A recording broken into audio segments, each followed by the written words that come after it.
ദേശാഭിമാനി മുഖപ്രസംഗം 2025 മാർച്ച് 15. രാജ്യസുരക്ഷയും അമേരിക്കയ്ക്ക് തീരെഴുതുന്നു. തീവ്ര ദേശീയത പ്രചരിപ്പിച്ച് അധികാരത്തിലിരിക്കുന്ന BJP സർക്കാർ രാജ്യസുരക്ഷ തന്നെ അമേരിക്കൻ സാമ്രാജ്യത്വത്തിന് അടിയറ വെക്കാനുള്ള അപകടകരമായ നീക്കത്തിലാണ്. അതിവേഗ ഉപഗ്രഹ അധിഷ്ഠിത ഇന്റർനെറ്റ് സേവനത്തിന്റെ മറവിൽ അമേരിക്കൻ കോർപ്പറേറ്റ് കമ്പനിയായ സ്റ്റാർലിങ്കിന് ഇന്ത്യയിലെ ഇന്റർനെറ്റ് മേഖല കൈയടക്കാനുള്ള അവസരം ഒരുക്കുന്നതിലൂടെ രാജ്യസുരക്ഷയ്ക്ക് കടുത്ത വെല്ലുവിളിയാണ് ഉയരുന്നത്. പ്രധാനമന്ത്രി നരേന്ദ്രമോദി അമേരിക്കൻ പ്രസിഡന്റ് ഡൊണാൾഡ് ട്രംപുമായി നടത്തിയ ചർച്ചയ്ക്ക് ശേഷമാണ് അമേരിക്കൻ കമ്പനിക്ക് ഇന്ത്യയിലേക്ക് വരാൻ വഴിയൊരുങ്ങിയത്. സ്റ്റാർലിങ്കിനെ അതിശക്തമായി പ്രതിരോധിച്ചുകൊണ്ടിരിക്കുന്ന റിലയൻസ് ജിയോയും എയർടെലും ഒറ്റ രാത്രി കൊണ്ട് നിലപാട് മാറ്റി സ്റ്റാർലിങ്കുമായി സഹകരിക്കാനുള്ള കരാറിൽ ഒപ്പിട്ടത് കേന്ദ്ര ഭരണക്കാരുടെ ശക്തമായ സമ്മർദ്ദത്തെ തുടർന്നാണെന്ന് വ്യക്തം. സ്റ്റാർലിങ്കിനെ സ്വാഗതം ചെയ്ത് കേന്ദ്രമന്ത്രി അശ്വിനി വൈഷ്ണവ് എക്സിലിട്ട പോസ്റ്റ് തന്നെ ഇതിന് തെളിവാണ്. ലോകത്തിലെ സമ്പന്നരിൽ അതിപ്രധാനിയും ഡൊണാൾഡ് ട്രംപിന്റെ ഉപദേശക സംഘത്തിലെ പ്രമുഖനും അമേരിക്കൻ കാര്യക്ഷമതാ വകുപ്പിന്റെ മേധാവിയുമായ ഇലോൺ മസ്കിന്റെ ഉടമസ്ഥതയിലുള്ളതാണ് സ്റ്റാർലിങ്ക്. ടെസ്ല, സ്പേസ് എക്സ് എന്നീ കമ്പനികളുടെ ഉടമയായ മസ്ക് ട്രംപ് അധികാരത്തിൽ വന്നതോടെയാണ് അമേരിക്കൻ ഭരണത്തിലെ പ്രധാനിയായി മാറിയത്. എക്സ് എന്ന പേര് മാറ്റിയ ട്വിറ്ററും മസ്കിന്റെ ഉടമസ്ഥതയിലാണ്.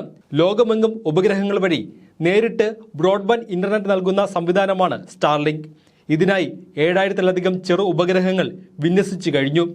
ഡിഷ് TV പോലെ കെട്ടിടങ്ങളുടെ മുകളിൽ സ്ഥാപിക്കുന്ന ചെറിയ ഡിഷ് ആന്റിന വഴിയാണ് ഇന്റർനെറ്റ് ലഭ്യമാക്കുന്നത്. കേബിളോ ടവറോ ഇതിനാവശ്യമില്ല.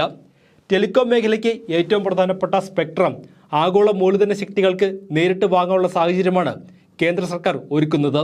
ഇതോടെ സ്പെക്ട്രം അനുവദിക്കുന്നതിലെ സുതാര്യത ഇല്ലാതാകും. മുമ്പ് ജിയോയും എയർടെലും എല്ലാം സ്പെക്ട്രം ലേലത്തിലൂടെ മാത്രമേ നൽകാവൂ എന്നും വാദിച്ചവരാണ്.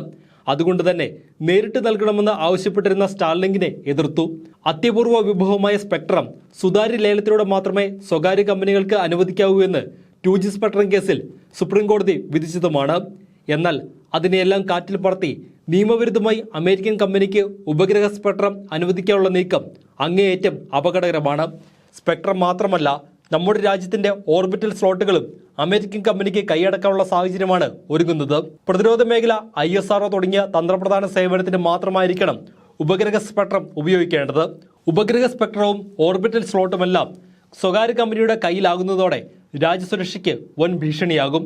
പ്രകൃതി വിഭവങ്ങളുടെ മാപ്പിംഗ്, കാലാവസ്ഥ, വാണിജ്യ മൂല്യമുള്ള വിവരങ്ങൾ, തന്ത്രപ്രധാനമായ സൈനിക പ്രതിരോധ വിവരങ്ങളെല്ലാം അവർക്ക് ലഭ്യമാകും. സ്റ്റാർലിങ്കിന്റെ ഉപകരണങ്ങളുടെ വിൽപ്പനയും ആക്ടിവേഷനും പരിപാലനവും മാത്രമായിരിക്കും ഇന്ത്യൻ കമ്പനികൾക്ക് ഉണ്ടാവുക. സ്റ്റാർലിങ്ക് അവരുടെ ഇന്റർനെറ്റ് സേവനം പിൻവലിച്ചാൽ രാജ്യമാകെ സ്തംഭിക്കും. ട്രംപുമായി തെറ്റിപ്പിരിഞ്ഞ ഉക്രൈൻ പ്രസിഡന്റ് സെലൻസ്കിയെ അമേരിക്കയുടെ വരുതിക്ക് കൊണ്ടുവന്നത് സ്റ്റാർലിങ്ക് ഉക്രൈൻ സൈന്യത്തിന് നൽകുന്ന സേവനം പിൻവലിക്കുമെന്ന ഭീഷണി മുഴക്കിയാണ്. അവരുടെ പ്രകൃതി വിഭവങ്ങൾ കൈമാറാനും റഷ്യയുമായി ചർച്ചയ്ക്കും സെലൻസ്കി തയ്യാറായത് ഈ ഭീഷണിയിലാണ്. ഇതിനാലാണ് CPIM ഉൾപ്പെടെയുള്ള പാർട്ടികൾ സ്റ്റാർലിങ്കുമായി ഇന്ത്യൻ കമ്പനികൾ ഉണ്ടാക്കിയ കരാർ ഉടൻ റദ്ദാക്കണമെന്ന് ആവശ്യപ്പെടുന്നത്. സ്റ്റാർലിങ്കിനെ ആനയിക്കുന്നതിലൂടെ ബ്രിട്ടീഷ് അടിമത്തത്തിൽ നിന്ന് മോചിതമായ രാജ്യത്തെ അമേരിക്കൻ അടിമത്തത്തിലേക്ക് നയിക്കാനാണ് മോദിയുടെ നേതൃത്വത്തിലുള്ള BJP സർക്കാർ ശ്രമിക്കുന്നത്. രാജ്യസുരക്ഷയും താൽപ്പര്യങ്ങളും ബലികഴിച്ച് സാമ്രാജ്യത്വത്തിന് കീഴടങ്ങുന്ന സംഘപരിവാർ ഭരണത്തിനെതിരെ ജനങ്ങൾ ഒറ്റക്കെട്ടായി പ്രതിരോധം ഉയർത്തിയില്ലെങ്കിൽ വൻ വിപത്തിലേക്ക് നമ്മൾ വീഴുമെന്നതിൽ തർക്കമില്ല.